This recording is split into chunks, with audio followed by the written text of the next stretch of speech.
Hi, this is Alex Klein, Social Media Manager for Conducive Technologies. I'm here with Howard Butler, who's our Senior Director of Systems Engineering. How you doing, Howard? Good. How you doing, Alex? Pretty good, thanks. Great. Awesome. So, there's a common misconception out there about fragmentation in a SAN environment. What can you tell us about this, Howard?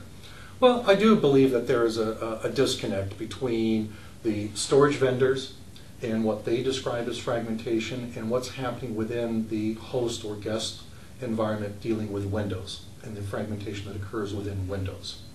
And the hardware vendors tend to believe that they can address the problem purely at a hardware level, but that operation doesn't mitigate or lessen the amount of extra I/O traffic that Windows naturally generates when a file becomes fragmented.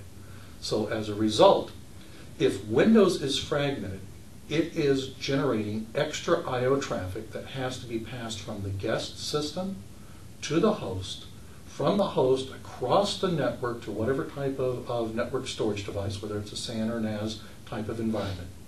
And so the consequence is that applications are slowed down, the system performance becomes much less responsive to the overall workload conditions.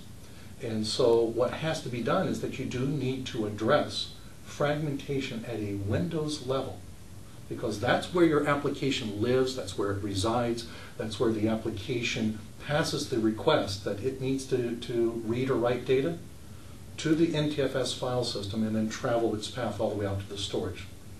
Okay, so let's talk a little bit more about the performance hit over here, because let's say I have a file that's got 200 fragments, okay? I'm sending that up to my SAN device. Can you talk a little bit about the increased performance hit? What's going on over there now that it's so fragmented when it's going up there? Well, in your example, a file that's generating an extra 200 disk IOs because it is fragmented at a Windows level. So you're saying, Howard, that each fragment represents an extra I/O? Yes. So 200 fragments would be 200 extra I/Os? That's right. Incredible. That increases the amount of work that your back-end storage has to do.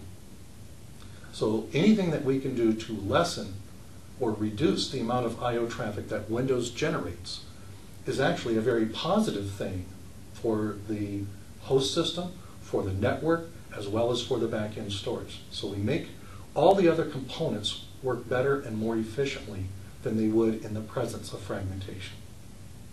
Gotcha. So, Diskkeeper on your servers, on your workstations, you're addressing fragmentation, well, preventing fragmentation even before it happens. Yes. No extra I/Os onto the SAN. Correct. Everyone's happy. Everyone's happy at that point.